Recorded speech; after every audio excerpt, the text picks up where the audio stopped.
In the far corner of Eastern Europe, tucked between deep forests and rolling hills, there's a castle unlike anything you've probably seen before.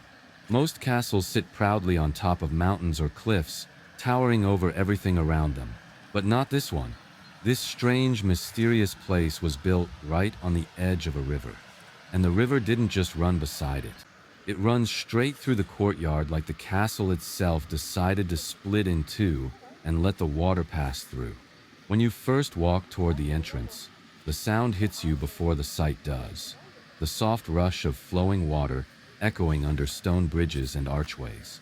The river cuts through the castle grounds like a living vein, reflecting the old walls and turning the entire courtyard into a natural mirror. The whole scene feels unreal, almost like you've stepped into a forgotten fairy tale or some early concept art for a fantasy movie. This castle has no official nickname, but locals call it the River Fortress. And depending on who you ask, they'll tell you a different story about why the river flows right through the heart of it. Some say the original architect insisted that running water would purify the land. Others believe the owner wanted the river as a natural moat to defend against enemies. And of course, there are the more dramatic stories, the ones whispered by older villagers, about how the river was believed to carry messages from ancient spirits that protected the castle. Whether any of that is true or not, the result is the same. A place that feels alive. But the river isn't even the strangest part. What really sets this castle apart is the sculptures. They're everywhere, and I don't just mean a statue here and there like you'd find in a garden.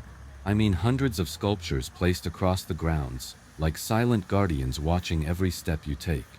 Some are carved into the stone walls. Some rise from the grass like they simply grew out of the earth.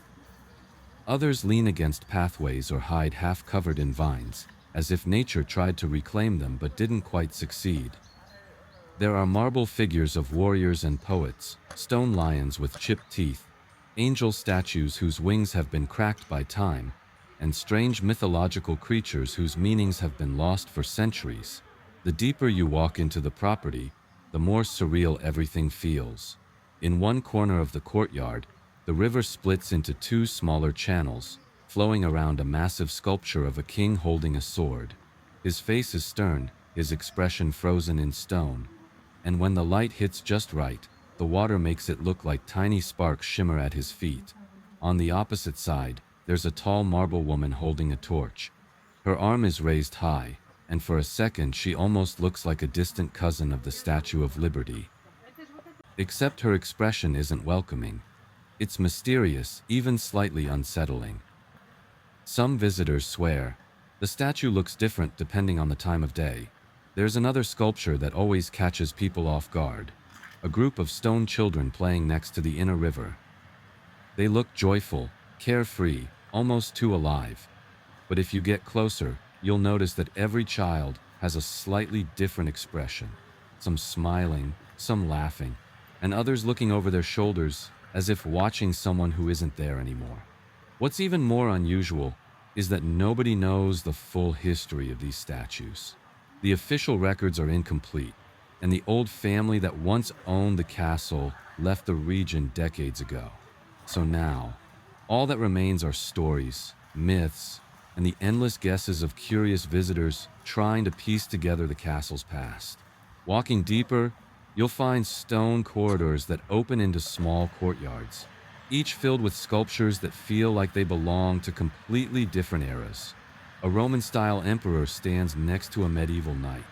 A Greek muse sits beside a carving that looks strangely modern. It's as if every owner added their own art collection, layer after layer, century after century. If you walk across the small stone bridge over the river, you'll reach the part of the castle that most people claim is the most mysterious. A quiet terrace overlooking the water. The terrace has a row of huge statues of robed figures, each one holding an object, a scroll, a broken shield, a book, a mask. Nobody knows what they represent. Some say the statues symbolize virtues. Others claim they represent past rulers.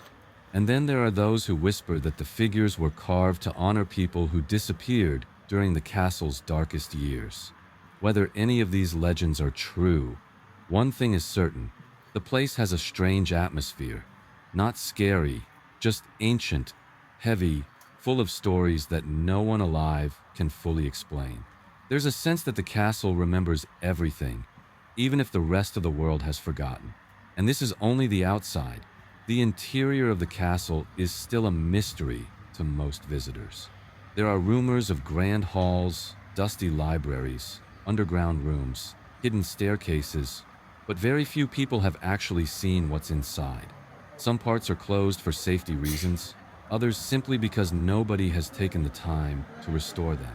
If you're curious about what's hidden behind those old stone walls, if you wonder what secrets the castle keeps inside, if you'd like me to explore the interior next time, let me know in the comments. Would you want to see what's inside this mysterious Eastern European castle?